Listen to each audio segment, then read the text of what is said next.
substance found in your ears. Glands in your ear canal produce earwax to protect structures deeper inside your ear. Earwax also keeps your ears hydrated. It keeps dirt, dust, and germs that cause infections away from your eardrum, too. Your ears naturally shed old earwax and make new earwax to replace it.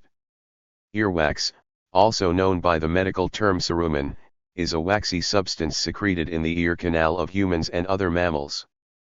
Earwax can be many colors, including brown, orange, red, yellowish, and gray. Earwax protects the skin of the human ear canal, assists in cleaning and lubrication, and provides protection against bacteria, fungi, particulate matter, and water. Major components of earwax include cerumen, produced by a type of modified sweat gland, and sebum, an oily substance. Both components are made by glands located in the outer ear canal. The chemical composition of earwax includes saturated and unsaturated long-chain fatty acids, alcohols, squalene, and cholesterol. Earwax also contains dead skin cells and hair. Excess or compacted cerumen is the buildup of earwax causing a blockage in the ear canal, and it can press against the eardrum or block the outside ear canal or hearing aids, potentially causing hearing loss. Physiology. Cerumen is produced in the cartilaginous outer third portion of the ear canal. It is a mixture of secretions from sebaceous glands and less viscous ones from modified apocrine sweat glands. The primary components of both wet and dry earwax are shed layers of skin, with, on average, 60% of the earwax consisting of keratin, 12 to 20% saturated and unsaturated long-chain fatty acids, alcohols, squalene, and 6 to 9% cholesterol. There are two genetically determined types of earwax, the wet type, which is dominant, and the dry type, which is recessive. This distinction is caused by a single base change in the ATP binding cassette C11 gene. Dry-type individuals are homozygous for adenine, AA, whereas wet-type requires at least one guanine, AG or GG. Dry earwax is gray or tan and brittle, and is about 20% lipid. It has a smaller concentration of lipid and pigment granules than wet earwax. Wet earwax is light brown or dark brown and has a viscous and sticky consistency, and is about 50% lipid. Wet-type earwax is associated with armpit odor, which is increased by sweat production. Some East Asians, including Yamato Japanese, Southeast Asians and Native Americans, including Inuit, are more likely to have the dry type of earwax, gray and flaky, while Africans, Europeans, and other East Asians, including Ainu, are more likely to have wet-type earwax, honey brown, dark orange to dark brown and moist. 30 to 50% of South Asians, Central Asians, and Pacific Islanders have the dry type of cerumen. Cleaning of the ear canal occurs as a result of the conveyor belt process of epithelial migration, aided by jaw movement. From the umbo, cells formed in the center of the tympanic membrane move to the walls of the ear canal, and then towards the entrance of the ear canal. The cerumen in the ear canal is also carried outwards, taking with it particulate matter that may have gathered in the canal. Jaw movement dislodges debris from the walls of the ear canal to assist in this process. Removing earwax is in the scope of practice for nurses, audiologists, family medicine physicians, and otorhinolaryngologists, ear, nose, and throat doctors. Lubrication. The lubrication provided by cerumen prevents drying of the skin within the ear canal. The high lipid content of the sebum produced by the sebaceous glands causes the cerumen to work like lubrication. In wet-type cerumen, these lipids include cholesterol, squalene, and many long-chain fatty acids and alcohols. Antimicrobial effects. While studies conducted up until the 1960s found little evidence supporting antibacterial activity for cerumen, more recent studies have found that cerumen has a bactericidal effect on some strains of bacteria. Cerumen has been found to reduce the viability of a wide range of bacteria, including Haemophilus influenza, Staphylococcus aureus, and many variants of Escherichia coli, sometimes by as much as 99%. The growth of two fungi commonly present in otomycosis was also significantly inhibited by human cerumen. These antimicrobial properties are due principally to the presence of saturated fatty acids, lysozyme and, especially, to the slight acidity of cerumen, pH typically around 6.1 in average individuals. Conversely, other research has found that cerumen can support microbial growth, and some cerumen samples were found to have bacterial counts as high as 107/G cerumen. The bacteria were predominantly commensals. Excess earwax, impacted cerumen. Earwax helps protect the ear by trapping dust and other foreign particles that could filter through and damage the eardrum.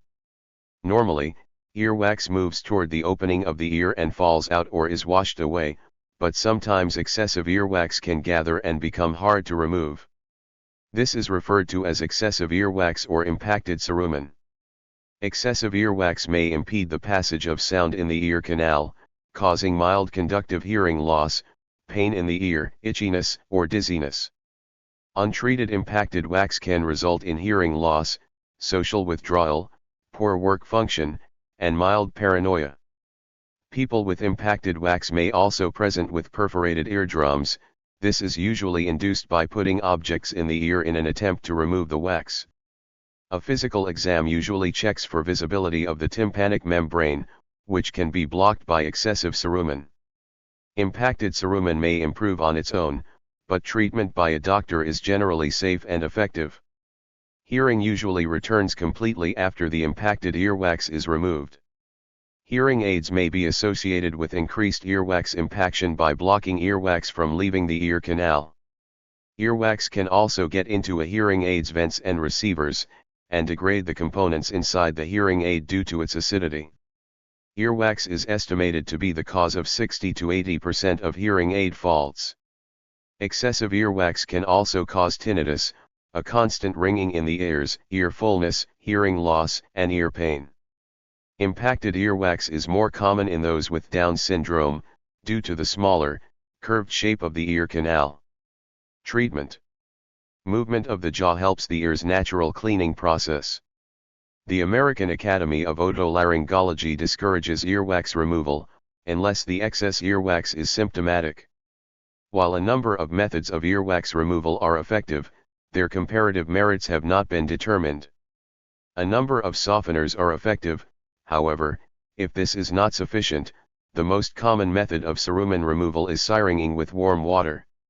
A curette method is more likely to be used by audiologists and otolaryngologists when the ear canal is partially occluded and the material is not adhering to the skin of the ear canal, but due to the high skill level needed to not damage the eardrum, is limited. Cotton swabs are not recommended as they push most of the earwax farther into the ear canal and remove only a small portion of the top layer of wax that happens to adhere to the fibers of the swab. This process is referred to as cerumenolysis. Topical preparations for the removal of earwax may be better than no treatment, and there may not be much difference between types, including water and olive oil. However, there were not enough studies to draw firm conclusions, and the evidence on irrigation and manual removal is equivocal. Commercially or commonly available cerumenolytics include any of a number of types of oil, urea hydrogen peroxide, 6.5%, and glycerin. A solution of sodium bicarbonate in water, or sodium bicarbonate BPC. Sodium bicarbonate and glycerin. Cerumol, peanut oil, turpentine, and dichlorobenzene.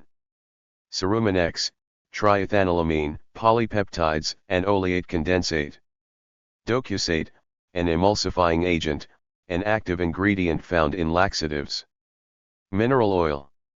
A cerumenolytic should be used 2 to 3 times daily for 3 to 5 days prior to the cerumen extraction. Microsuction involves the use of a vacuum suction probe to break up and extract impacted cerumen. Microsuction can be preferred over other methods as it avoids the presence of moisture in the ear, is often faster than irrigation, and is performed with direct vision of the earwax being removed. Typically, a camera with lights and guide hole is utilized, with a long metal vacuum probe being inserted into the guide hole. The practitioner is then able to see inside the ear and remove earwax under pressure. Potential adverse effects include dizziness, temporary tinnitus, and reduced hearing due to volume of the pump and the proximity of the vacuum probe to the eardrum. The frequency of these are reduced where the cerumen is softened in the 5 days preceding microsuction. In general, microsuction is well tolerated and even preferred by many patients. Ear irrigation.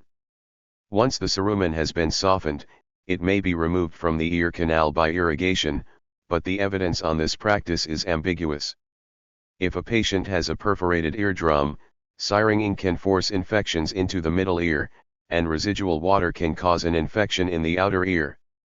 This may be effectively accomplished with a spray-type ear washer, commonly used in the medical setting or at home, with a bulb syringe.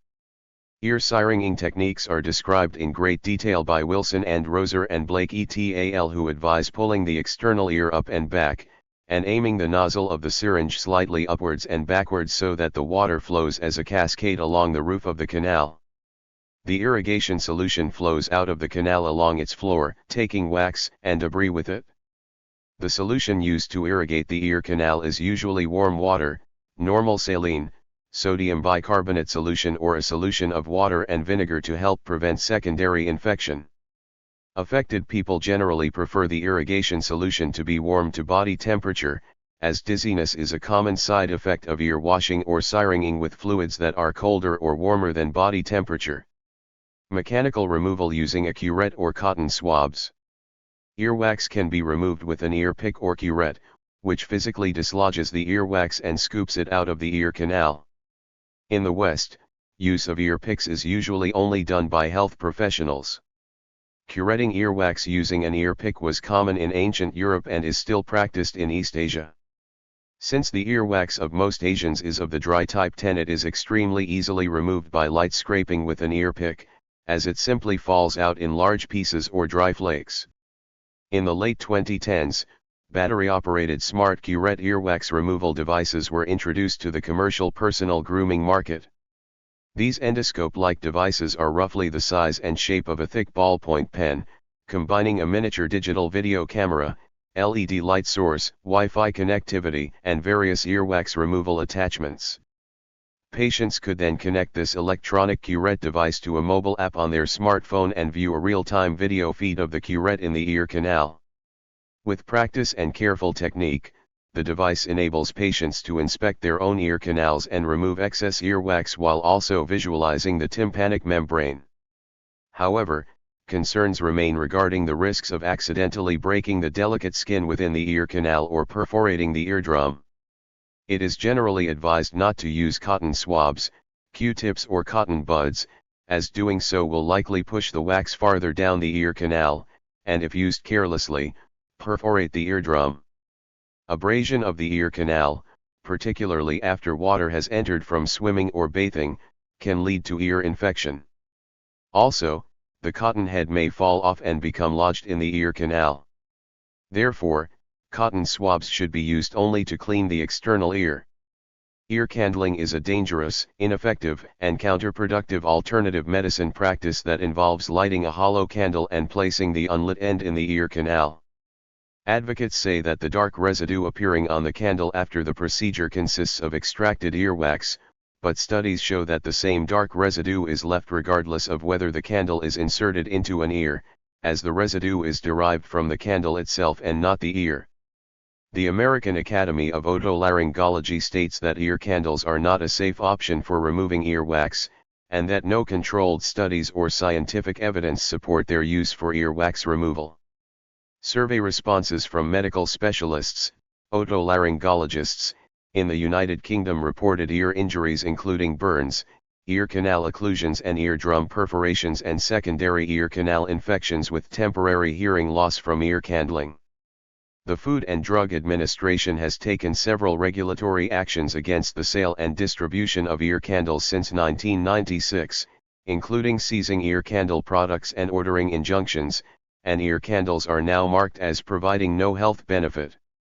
Ear vacuuming. Home ear vacs were ineffective at removing earwax when compared to a Jobson horn probe. Potential complications. A postal survey of British general practitioners found that only 19% always performed cerumen removal themselves.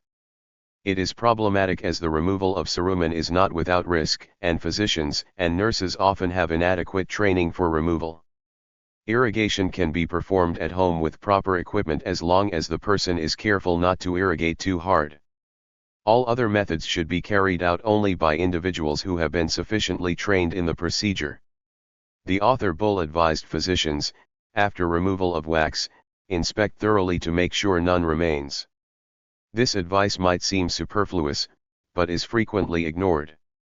This was confirmed by Sharp et al., who, in a survey of 320 general practitioners, found that only 68% of doctors inspected the ear canal after siringing to check that the wax was removed. As a result, failure to remove the wax from the canal made up approximately 30% of the complications associated with the procedure. Other complications included otitis externa, swimmer's ear, which involves inflammation or bacterial infection of the external acoustic meatus, as well as pain, vertigo, tinnitus, and perforation of the eardrum.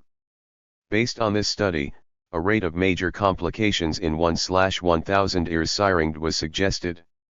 Claims arising from ear siringing mishaps account for about 25% of the total claims received by New Zealand's Accident Compensation Corporation and Medical Misadventure Committee.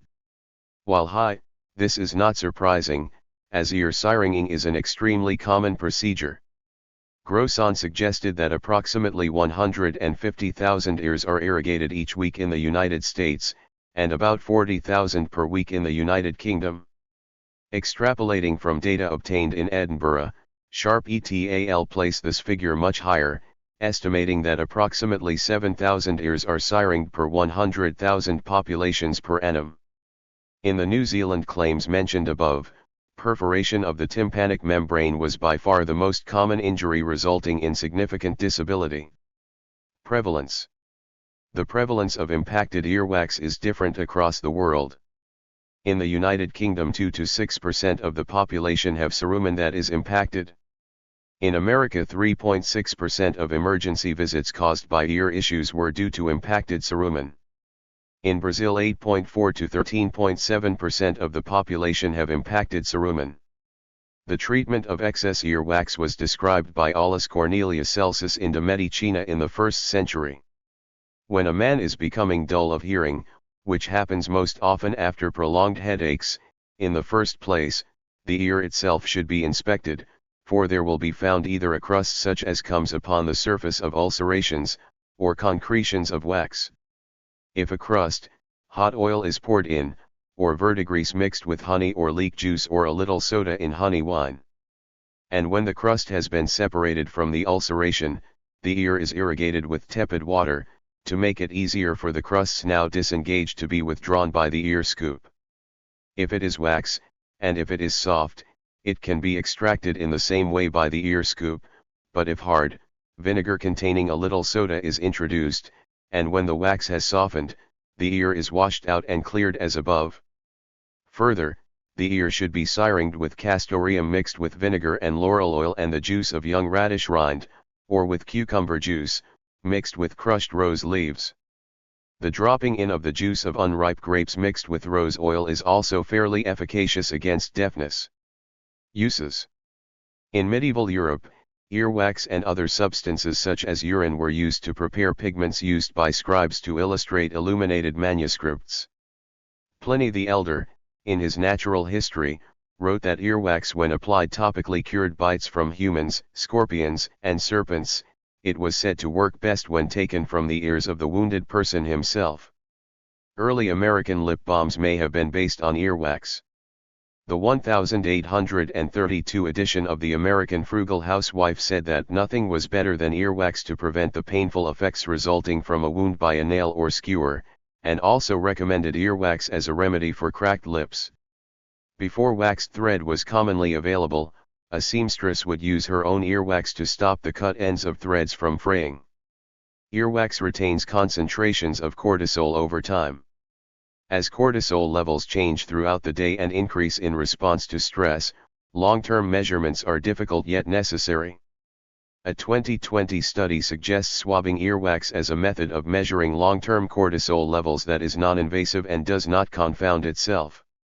Thank you for watching this video.